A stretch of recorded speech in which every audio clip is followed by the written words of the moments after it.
Students, welcome to Chemveda. I am your teacher Sushil Jain. और बारिश हो रही है हर जगह, बहुत अच्छी बारिश हो रही है। बहुत से बच्चे बारिश का मजा ले रहे होंगे, एंजॉय कर रहे होंगे बारिश के मौसम को। और बारिश के मौसम में अच्छा अच्छा खाने को खा रहे होंगे, पकौड़े हो गए या और जो भी चीज़ आपको खाने की पसंद है, नमकीन मीठे में जो भी है। तो आई थिंक आपको सबको मजा आ रहा होगा बारिश में। और लीजिए बारिश का मजा, अच्छे से लीजिए, लेकिन थोड़ा बच के, क्योंकि मौसम चेंज होता है तो बुखार वगैरह भी हो सकता है। पहले ही कोरोना चला हुआ है भाई, तो सेफ रहेंगे और बारिश का मजा लीजिएगा। अब टॉपिक पे आते हैं। तो टॉपिक पर लास्ट हमने जो डिस्कस किया था वो हमने गैस ला पढ़े थे, कुछ बॉयल ला, चार्ल्स ला, हैमिल्टन ला, अवोगाड्रो ला, ये 4 ला हमने पढ़े थे। और चारों आई थिंक आपको बहुत अच्छे से समझ में आ गए होंगे, कोई खास दिक्कत आई नहीं होगी आपको समझने में। तो आज इन्हीं ला से रिलेटेड हम एक टॉपिक और कर रहे हैं जो बहुत इंपॉर्टेंट टॉपिक है, बहुत ज्यादा इंपॉर्टेंट टॉपिक है और आगे भी आपके वो टॉपिक काम आएगा। ठीक है, तो ध्यान से समझिएगा, बहुत इजी टॉपिक है। लेकिन तो टॉपिक का नाम क्या है भाई? टॉपिक का नाम है हमारा आज का the idol gas equation. Okay, क्या नाम है? The idol gas equation. अब आइडल गैस इक्वेशन क्या है, हमें पहले ये समझना है कि आइडल गैस इक्वेशन क्या है, उसके बाद हम वो टॉपिक पढ़ सकते हैं। या उससे पहले हमें आइडल गैस पता होना चाहिए क्या है। देखिए, आइडल गैस क्या होता है? ऐसी कोई भी गैस जो सभी गैस लॉ को फॉलो करती हो, मतलब जैसा गैस लॉ बता रहे हैं वो ऐसा ही बिहेवियर अगर शो कर रही है और सभी कंडीशंस पर, कोई भी हम टेम्परेचर कंडीशन ले, कोई हम प्रेशर कंडीशन ले, अगर सभी कंडीशंस पर वो लॉ को बिल्कुल ठीक प्रूव करती है कि हाँ जो लॉ ने कहा है वो बिल्कुल ठीक कहा है, बिल्कुल सही लगता है वैसा, तो उस गैस को हम आइडल गैस कहते हैं। तो डेफिनेशन क्या बनती है आइडल गैस की कि ए गैस विच ओबे ऑल द गैस लॉ, जो सभी गैस लॉ को फॉलो करती हो at all the conditions of temperature and pressure. हर एक कंडीशन पर टेम्परेचर की और प्रेशर की, उसको कहेंगे हम आइडल गैस। याद समझ में आ गया कि आइडल गैस क्या होती है? मैं लिख देता हूं कि आइडल गैस क्या होती है? ऐसी गैस विच ओबे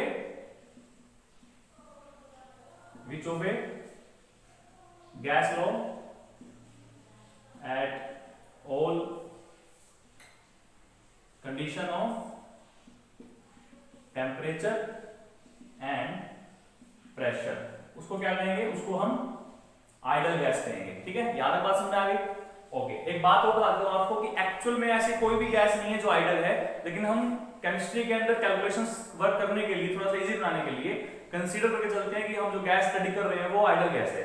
अगर कोई गैस आपको आइडल नहीं होगी, मतलब हमें कंसीडर नहीं करना हो, तो आपको न्यूमेरिकल में अलग से देगा कि ये गैस हमें आइडल नहीं माननी है। बट ओवरऑल हम जब न्यूमेरिकल्स करते हैं तो हम यही कंसीडर करके चलते हैं कि हम जो गैस ले रहे हैं वो कौन सी ले रहे हैं, वो आइडल लेके चल रहे हैं। क्या क्लियर हो गया? चलिए जी, अब बात आती है इक्वेशन की। इक्वेशन क्या होती है? देखिए, ये इक्वेशन ये कहती है कि अगर हम किसी गैस के 2 वेरिएबल्स को चेंज कर रहे हैं तो उससे तीसरे वेरिएबल पर क्या असर पड़ता है, वो हमें ये इक्वेशन बताने में हेल्प करती है। बात समझ में आ रही है? क्या बता रहा हूं आपको? मैंने 3 वेरिएबल बताया था आपको। कौन कौन से वेरिएबल बताए थे मैंने आपको? प्रेशर, वॉल्यूम और टेम्परेचर। गैस के 3 वेरिएबल हैं जो बदलते रहते हैं। इन 2 को बदलते हैं तो इसको कांस्टेंट रखते हैं, इनको बदलते हैं तो इसको कांस्टेंट रखते हैं।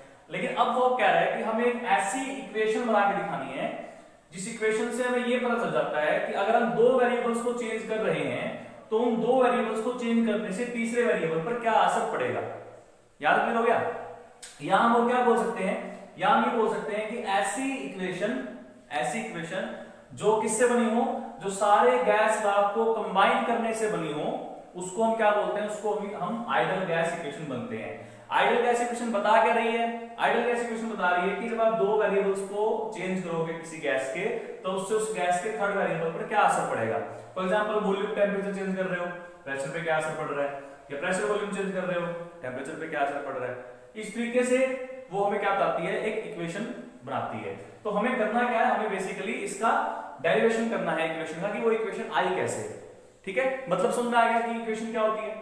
ठीक है, चलिए इसको थोड़ा सा साफ करके मैं आपको डेरिवेशन के बारे में बताता हूं।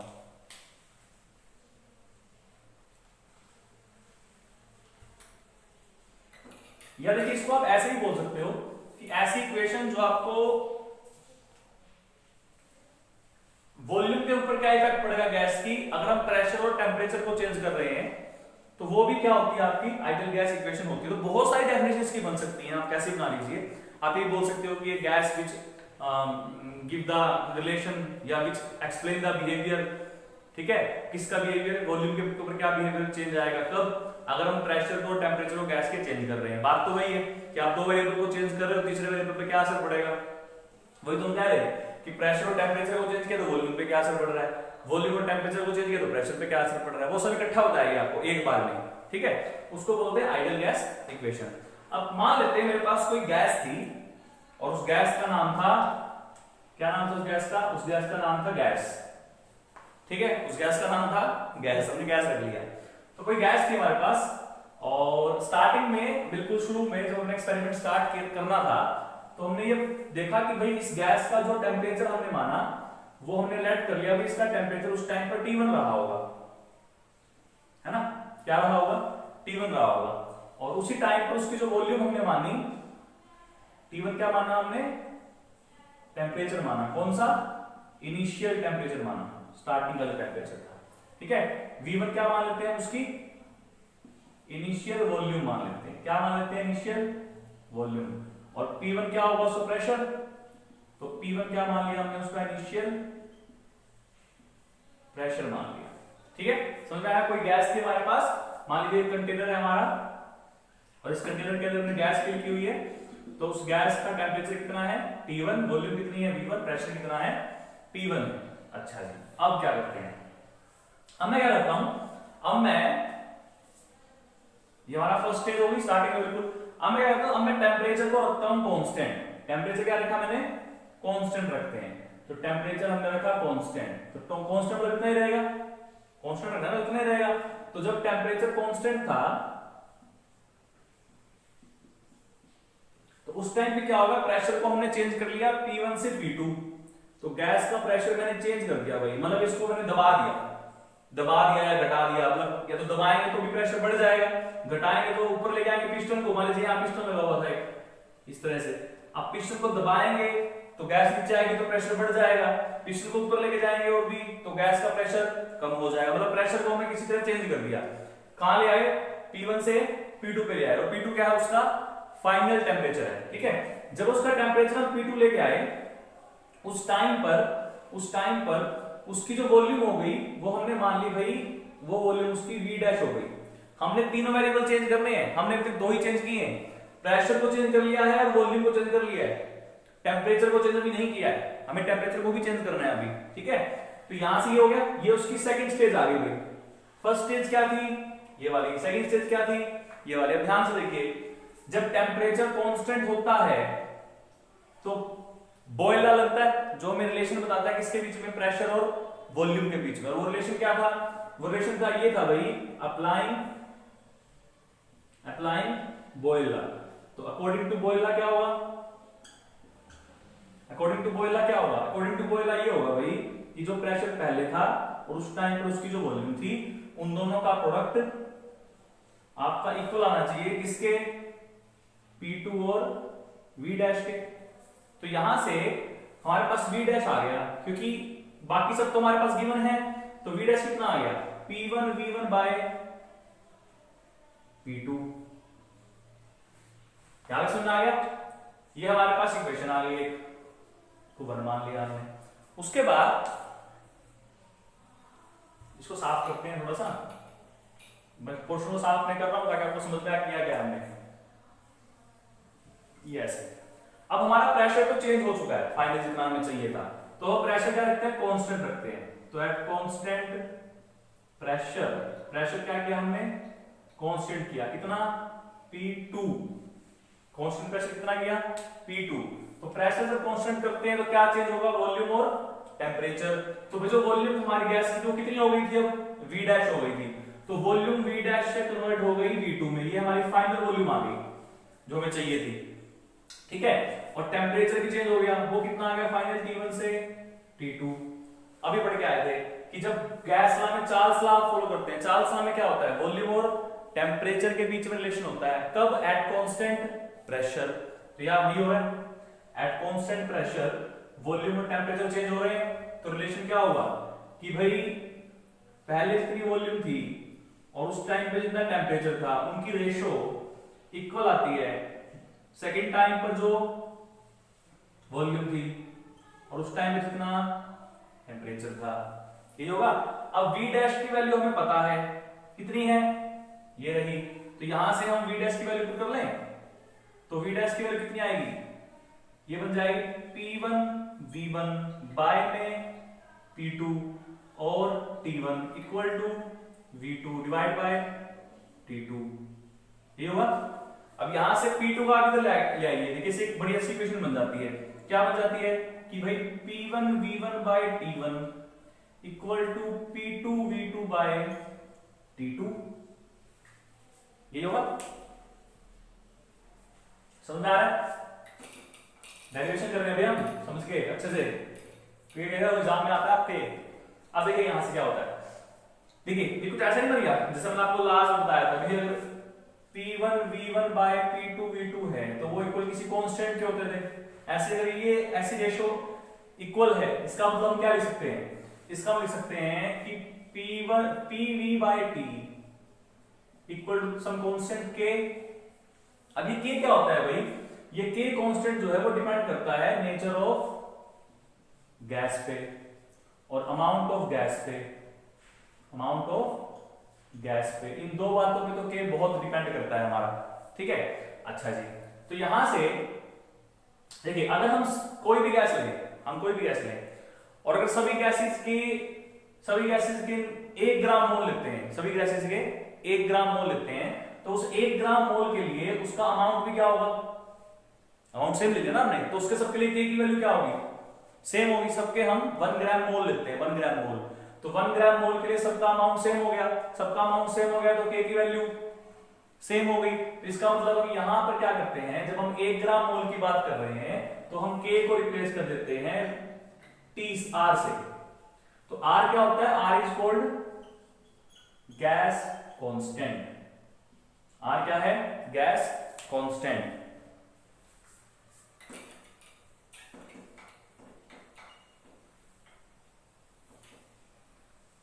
ठीक है, समझ में आ रहा है?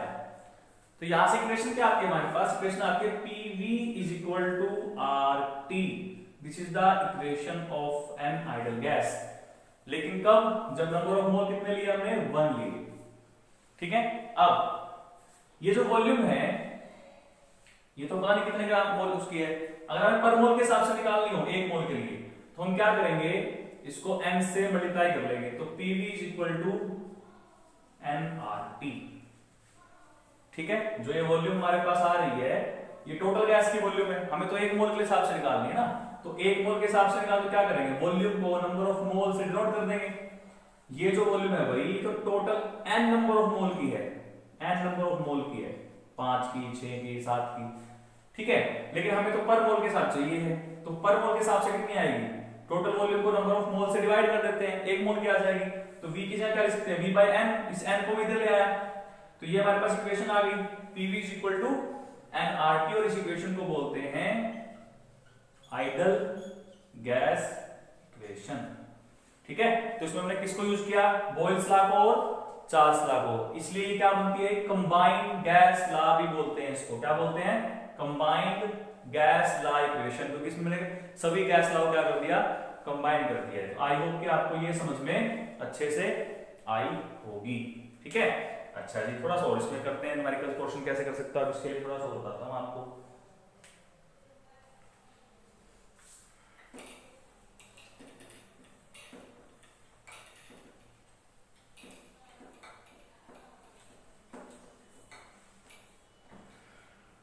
इसके अलावा देखिए अभी हम क्या कर सकते हैं, देखो PV is equal to nRT था, ये था। अब n क्या होता है, नंबर ऑफ मोल, तो अगर आप नंबर ऑफ मोल लिखोगे गैस के, number of mole of any gas लिखते हो तो क्या होता है, given mass of A gas divide by उसका मोलर मास, ओके। अब गिवन मास को डिनोट करते हैं W से और मोलर मास को M से कर लेते हैं, तो यहां वैल्यू पुट कीजिए, तो PV is equal to W by में M इंटू में R इंटू में T, ओके, समझ में आ रहा? अच्छा, उसके बाद देखिए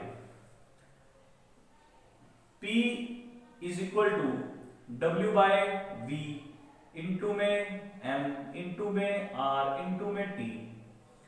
wait of the gas, volume of the gas, weight of the gas, volume of the gas क्या होता है? Density of the gas. तो हम क्या लिखते हैं? P is equal to DRT by M। ये एक बहुत इंपॉर्टेंट इक्वेशन है भैया, न्यूमेरिकल्स के लिए बहुत काम आएगी आपको, और आगे वैसे भी काम आएगी आपको। और कैसे कर सकते थे देखो, यहां इसको कैसे लिख सकते थे कि D is equal to PM by RT लिख सकते हैं। ये M इधर आ गया, RT नीचे आ गया। तो किसी गैस की डेंसिटी अगर आपको निकालनी है तो आप इस फॉर्मूले से निकाल सकते हो। क्या क्या चाहिएगा आपको? गैस का प्रेशर, गैस का टेम्परेचर, गैस का मोलर मास जो आपको मिल जाएगा फॉर्मूले से, और वहां से आप क्या कर सकते हो? उसकी डेंसिटी कर सकते हो। यहां तक समझ आ गया? ठीक है, अच्छा जी। और क्या बता सकते हैं इसकी हेल्प से? देखिए, मान लीजिए आपके पास कोई गैस है और दो अलग अलग गैसेस भी कर सकते हो आप, दो अलग अलग गैसेस हैं और दोनों अलग अलग गैसेस के आपको टेम्परेचर कांस्टेंट कर देते हो, मतलब दोनों गैसेस का टेम्परेचर आप T मान लेते हो। तो पहली गैस का मोलर मास तो अलग होगा, मान लो उसका मोलर मास M1 है, ठीक है, और उसका प्रेशर कितना है? उसका प्रेशर मान लेते, उसका प्रेशर P1 है। जो दूसरी गैस है उसका मोलर मास अलग होगा, तो उसका मोलर मास हमने M2 मान लिया और उसका प्रेशर भी हमने अलग मान लिया, उसका अलग प्रेशर P2। ठीक है, तो देखिए डेंसिटी क्या होगी पहली गैस की? D1। तो D1 किसके होना चाहिए? P1 M1 बाय में R T1। R is a gas constant, वो हर गैस के लिए सेम रहेगा भाई, तो R की जगह R ही पुट करना है। और D2 क्या हो जाएगा? P2 M2 बाय में R, सॉरी T आएगा, T। ठीक है, ये हमारी फर्स्ट गैस थी और ये हमारी सेकंड गैस थी। क्लियर? तो इसको डिवाइड कर दो, क्या आएगा हमारे पास? डिवाइडिंग करने के बाद D1 by D2 is equal to P1 by P1 M1 by में P2 M2। तो ये इक्वेशन आ गई। ठीक है, अगर मैं दोनों गैसेस का प्रेशर भी कांस्टेंट कर दूं, प्रेशर भी कांस्टेंट कर दूं, तो उस केस में क्या होगा कि D1 बाय में D2 इक्वल टू किसके हो जाएगा? M1 बाय में M2 के। यानी यहां से क्या कह सकते हैं कि जब दो गैसेस का प्रेशर और टेम्परेचर कांस्टेंट होगा, जब दो गैसेस का प्रेशर और टेम्परेचर कांस्टेंट होगा, तो उनके मोलर मास की जो रेशो आएगी वही उनकी डेंसिटी की रेशो होगी, या उल्टा बोल सकते हैं कि जो उनकी डेंसिटी की रेशो होगी वही उनके मोलर मास की रेशो भी होगी। समझ में आया? ये कब था? At constant temperature. ये कब आई है? At constant pressure and temperature, दोनों पे। तो बेटा इन इक्वेशंस को याद रखिएगा, समझ के करिएगा इनको, क्योंकि इनसे आपको न्यूमेरिकल बहुत अच्छे से सॉल्व हो सकते हैं। ओके, चलिए जी इसको साफ कर दें। चलिए करते हैं।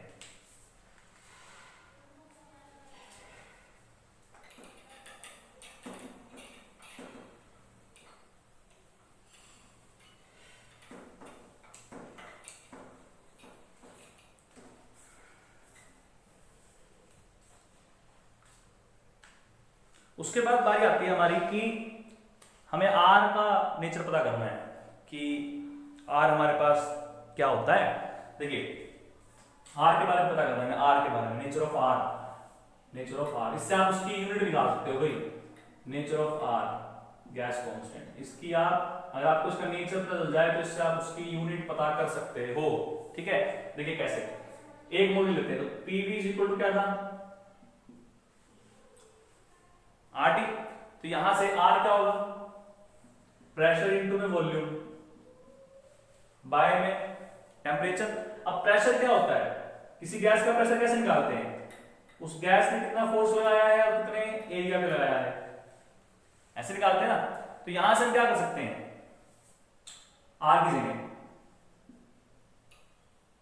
की जगह होगा आपका फोर्स इनटू में वॉल्यूम बाय में एरिया इनटू में टेम्परेचर, ये होगा। अब एरिया क्या होता है? एरिया कैसे निकालते हैं कंटेनर का? लेंथ का स्क्वायर होता है। जो एरिया होता है वो क्या होता है? लेंथ का स्क्वायर होता है। और वॉल्यूम क्या होता है? वॉल्यूम लेंथ की क्यूब होती है यही होगा। अगर हम कंटेनर की सब लेंथ इक्वल मान रहे हैं तो ये फॉर्मूला बनना चाहिए, एरिया होता है लेंथ का स्क्वायर, वॉल्यूम होता है लेंथ का क्यूब। तो यहाँ क्या बनना चाहिए, R is equal to force की जगह हम F पुट करते हैं, F इनटू में V की जगह हो जाएगा लेंथ का क्यूब, तो L क्यूब नीचे L स्क्वायर इनटू में T, ये होगा। ये हो गया कैंसिल, तो क्या आ गया, R हमारे पास आ गया फोर्स इनटू में डिस्टेंस या displacement and divide by T। L तो लेंथ हो गई ना, मतलब डिस्टेंस हो गई, डिस्प्लेसमेंट हो गई, और फोर्स इनटू डिस्प्लेसमेंट क्या होता है, वर्क। तो वर्क बाय में टेम्परेचर, तो ये R का नेचर आ गया भाई, कि R जो है वो रेशो होती है कि कितना काम हुआ है कितने टेम्परेचर पर। तो यहां से हम क्या निकाल सकते हैं, यहां से हम R की यूनिट निकाल सकते हैं। ठीक है, इसको साफ करके फटाफट आपको R की यूनिट और सिखाते हैं।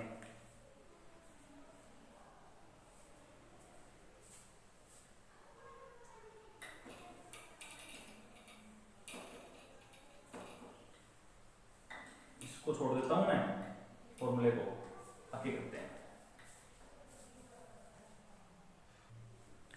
तो यहां से हमारे जो R की यूनिट बनती है, वो R की यूनिट क्या बनती है, R की यूनिट बनती है आपकी कि वर्क डन कितना हुआ है उसकी जो यूनिट है, और वर्क डन हम डिफरेंट यूनिट में निकाल सकते हैं भाई। ये आपको फिजिक्स में सिखाया जाता है कि हम किसी भी क्वांटिटी की, फिजिकल क्वांटिटी की अलग अलग यूनिट्स में निकाल सकते हैं। जैसे SI यूनिट होती है, CGS यूनिट होती है ना, तो बहुत सारी यूनिट्स के अंदर हम निकाल सकते हैं। वॉल्यूम की टर्म हमने चेंज कर दी, प्रेशर की हमने चेंज कर दी, तो वर्क हम वहां से निकाल सकते हैं। टेम्परेचर की दो यूनिट आपको बताई थी, तीन मेनली, तो वैसे दो यूज करते हैं। डिग्री, वो डिग्री फारेनहाइट हो सकता है, डिग्री सेल्सियस भी हो सकता है, मेनली हम डिग्री सेल्सियस यूज करते हैं, और केल्विन में।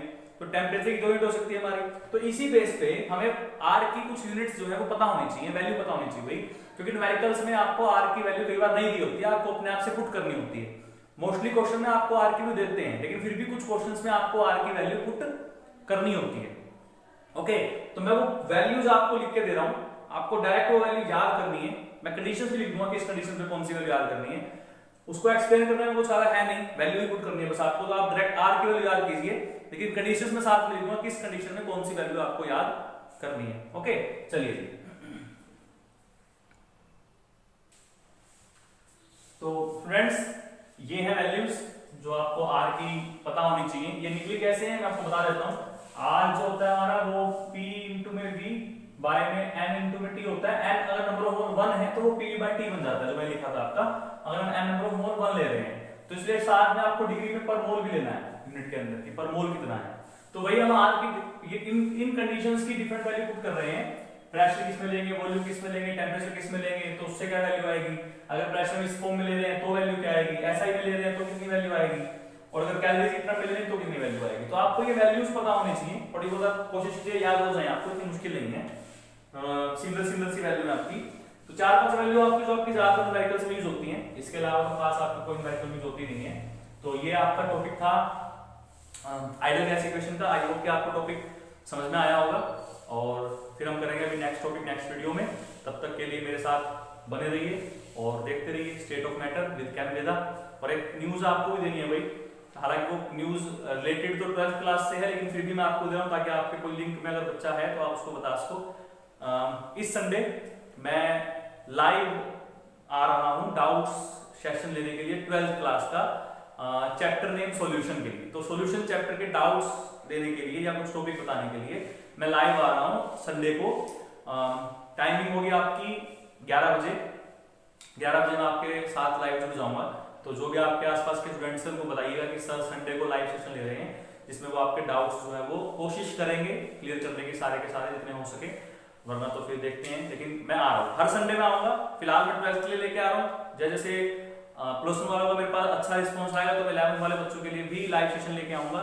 तो वो आप पे डिपेंड करता है बेटा, कि अगर आप मुझे अच्छा रिस्पॉन्स दोगे तो मैं नॉर्मल सी बात आपसे मिलने भी संडे को आऊंगा स्पेशल लाइव। तो फिलहाल 12th वाले बच्चों के लिए इन्फॉर्मेशन थी, उन्हें भी दूंगा मैं, आप भी दीजिएगा। तब तक के लिए ऑल द बेस्ट।